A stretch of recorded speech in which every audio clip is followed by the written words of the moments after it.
And we're not dealing with people in Jamaica with dignity. This kind of behavior is just unacceptable. It is unacceptable and it is unreasonable. What the people are basically saying is that they want to be heard. The taxi operators who are out here this morning are business people, just like other business people. All of us want to achieve. And you're really not taking the considerations of the taxi operators and the commuting public. What we must do, we don't have no road, we don't have no park, we are get ticket. We can't even maintain our own vehicle. The vehicle we are running on the road can't even maintain itself. According to the rules and regulations when we hear say no. You understand? One of my colleagues get ticket. The police tell him say everybody in the car must have a seatbelt. Me drive a 7-seater Toyota ISIS. Round at the back is 2 seatbelt, in the middle is 2 seatbelt, and round at the front is 1 with me. So that a 5 passenger from Christiana to Albert. 5 passengers pay for the whole. That can't, me work for somebody, that can't pay boss, pay me. You understand? We don't even talk about the gas. You understand? So, that's the only question me ask. What we must do? This is not a first world country.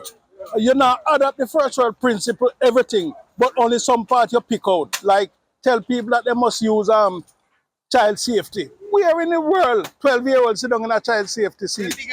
Eh? And you can't charge for the seat. That is absolute rubbish. Yeah, and the fines them exorbitant. That means you're trying to incriminate most poor people then.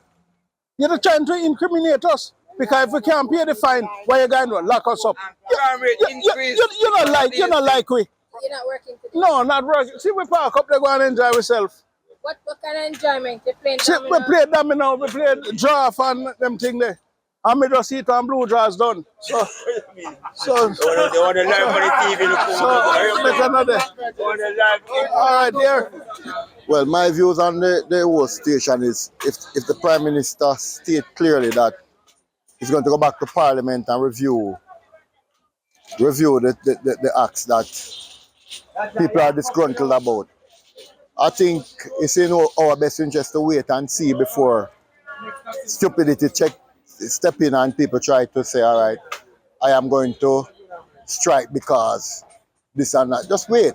He said he's going to review it. Let him review it and then we go forward because everybody knows that is something that cannot work. For one, you can't have everybody. You can't provide a car seat for everybody that is traveling. You have diseases out there and all of that. So it's only fair. I am totally against the strike. Because for one, if you're approaching a stoplight and you see the amber, it's a deterrent for the person that don't want to stop at the stoplight. That is dangerous. To talk about the fines are too exorbitant. It's a deterrent because several times I am at a stoplight and I have to wait on the other side to pass before I can go through. So for persons that are saying the fines are exorbitant, yes, some of them can be a little bit lower, but I am absolutely sure that it's a deterrent for those who don't want to stop. And I've seen it several times. More than strike come on in again. So are you striking today? No, for what? I mean, no matches. I just don't work. I mean, don't normally work, don't work long time. But I don't like where I go and still. What you say I do for we? Because no fear, not big like one ticket right now. Because $120 for a fare. Enough is fear we can get. So, how come we pay 30 and 40,000? Come on, Mr. Andrew, man, do something for we, man. And we put to them, and we are the people who go along all boat and show up and say, bro, God, are you we want? And this we get? Come on, bro, God, man, give us something better. The concern that we have in the public transportation sector is now beyond our control in the sense that we are unable to bear it any longer. We cannot manage it any longer. We have met with government 8 times between the 15th of November 2022 and the first week of January 2023. Prior to those meetings, we have sent 5 letters to government between August and October. 3 of those letters, I personally walked with them with President Newman to the various ministers' office. To date, we have not received a telephone call, an email address, an email answer, or a text message to say they have received our letters. In Westmoreland, what we observe over a period of time when it comes down to demonstration is that most times, not all the times, but most times, we actually wait to see what is happening up the line. So I am of the view that after seeing what is happening up the line, then it is a possibility that we will have our own demonstration. But this is basically the culture over the years that we have been observing. So it's not like we are not a part of it. We are a part of it. We are in support of no car seats. So it's not a thing where we are agreeing to it. You're referring to the child seat. The child seat, right. So that is basically what we have seen demonstrations for at present. So I am just clearly saying that we are not exempt. We are against it. We are not in support of it because it is really and truly ridiculous.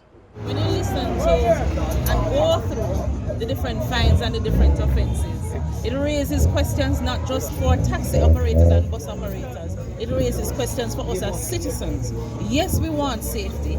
Yes, we want things to be put in place to make sure that we have a better country. But I think the consultation that was required was not had. And it cannot be that we are running a country the way how we are running the country and not talking to the people. When the things were implemented, nobody sat down and gave the information ahead of the implementation. It isn't that Jamaicans are stupid. It isn't that Jamaicans don't have no sense. We're not sheep. You understand? And we're not dealing with people in Jamaica with dignity. This kind of behavior is just unacceptable. It is unacceptable and it is unreasonable. What the people are basically saying is that they want to be heard. The taxi operators who are out here this morning are business people, just like other business people. All of us want to achieve. And you're really not taking the considerations of the taxi operators and the commuting public into consideration. Taxi man, you know, I have to carry people daily, you know, up and down, right through. So we are doing one business, you know. One business we are doing, you know. Look, man, you know, we have to buy $10,000 gas every single day. We have to buy $10,000 gas, put in my car.